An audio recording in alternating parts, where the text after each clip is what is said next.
Hey, Andy Schnell here. It's May 2nd, 2025, Kentucky Oaks Day.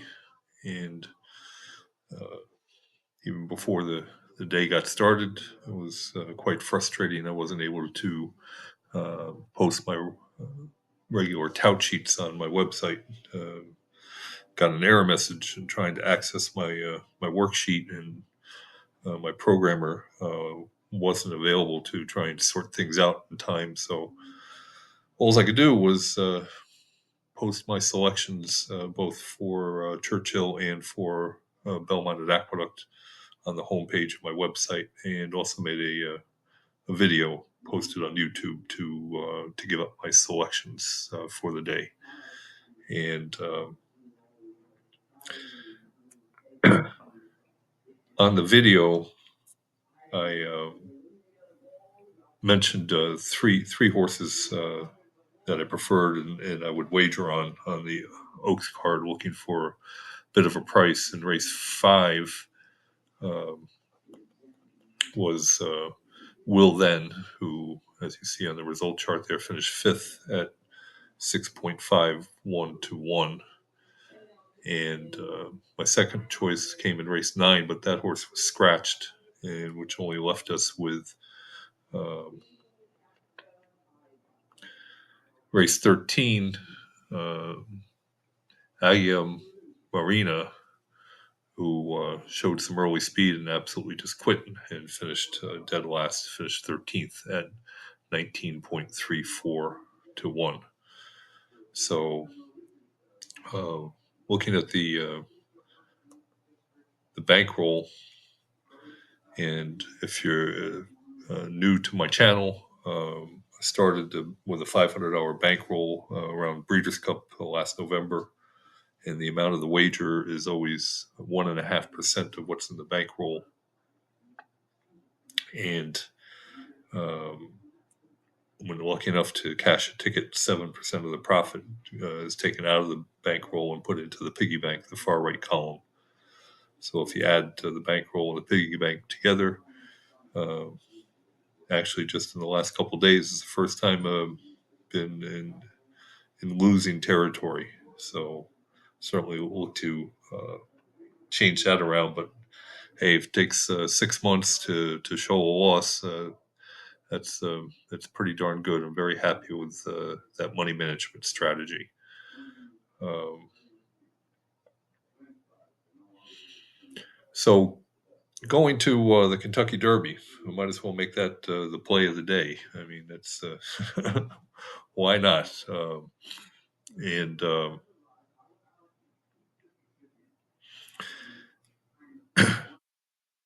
when I started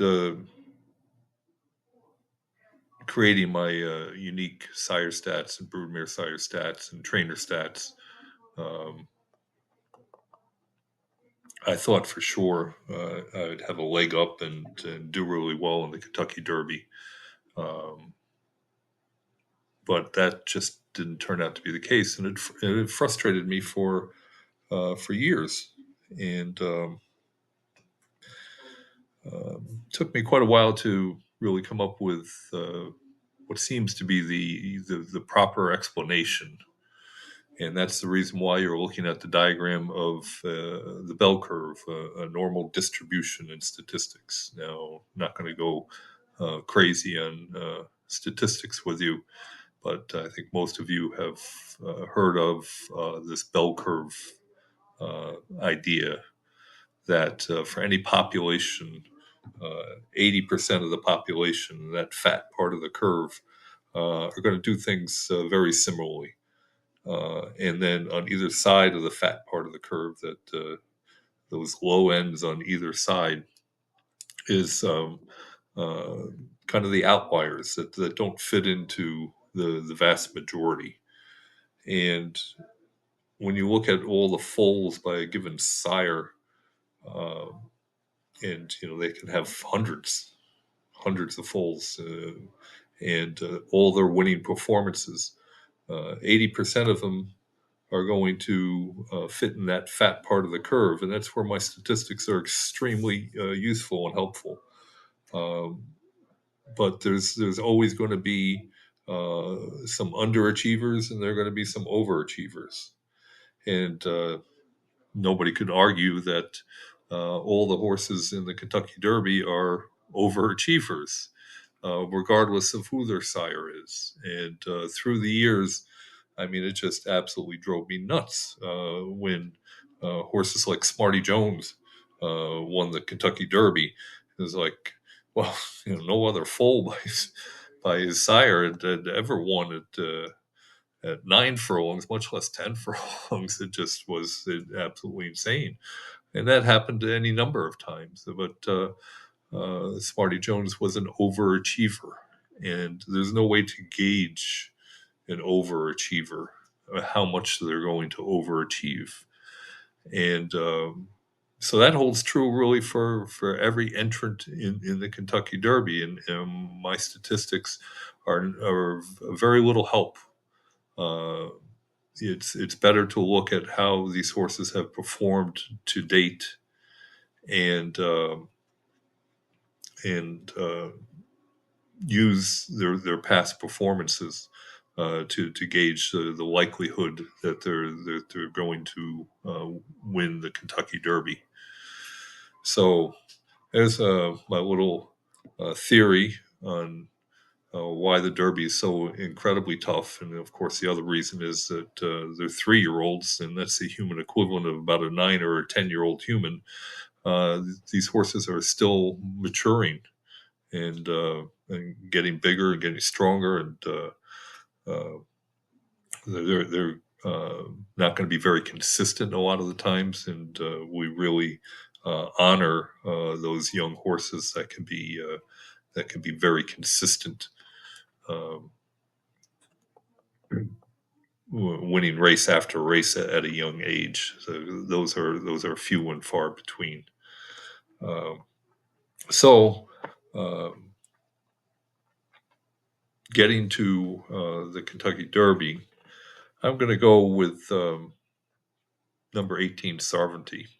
3-year-old colt. Has had 5 career races, 2 wins, 2 seconds, and really shown some very nice improvement in his 2 races this particular year. First off the long layoff, won the Fountain of Youth down at Gulfstream. It was only a field of 6, uh, but he rallied and got up by to win by a neck, and then rallied again in the Florida Derby, but settled for finishing second as the favorite. Um, Bill Mott's always been one of my favorite trainers, and been in quite a funk the last couple months. Not getting nearly as many winners as he normally does, but in the last week, things have really started looking to improve for Bill Mott. So I'm going to go with that momentum shift for the trainer in the barn and give Sovereignty a shot. Um, my second choice being number 8, Journalism, should be the favorite and deserves to be the favorite, winning 4 or 5 career races. He lost his career debut and has won 4 in a row since, and the last being the Santa Anita Derby, and won a couple Grade 2 prior to that. Uh, always kind of a bit of a mystery, when horses ship into Churchill, uh, when they've been running consistently in one area, like Journalism being in California. Um, but there's no doubt that Journalism is a quality horse, and does deserve to be the favorite. And then my third choice will be number 21, Beza, who drew in after a couple scratches, and Beza lost by 3/4 of a length to Journalism last time out in the Santa Anita Derby.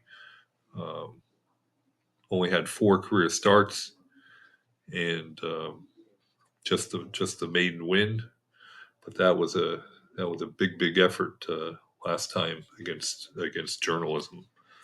Uh, and then finally, my price play uh, will be number 14, Tis Tastic. Uh, 8 career starts, 3 wins, second and 2/3. And last time out, rallied strongly to draw away in the Louisiana Derby, uh, going 1 mile and 3/16. It was the first time Rosario rode the horse, and he does do extremely well on horses coming from off the pace. So I look for Tistastic to get into the superfecta, and you never know when things kind of fall right. Maybe take it all at a bigger price. So those are my 4 picks. You've been looking at the sire statistics for um, the field. I'll switch over to um, the broodmare sire soon here, but you can see, I mean, the biggest, you would think the important variable is the distance column for the sire. Um, the general theory is that the sire is the best indication for a horse's ability to win at a particular distance, whereas the female side of the breeding is a better indication of class potential. So yeah, you can see all those percentages for, um, like for example, just to be able to read the statistics there. Number one, Citizen Bull, um, by Into Mischief, who over the last 3 years has had 535 winners of this type of race, which is a dirt race, a non-maiden dirt race for older horses, and 3% of those 535 winners came at 9 to 10 furlongs, where the average is only 2% of all dirt races are contested at 9 to 10 furlongs, and 46% of those 535 winners came when the purse is greater than $50,000.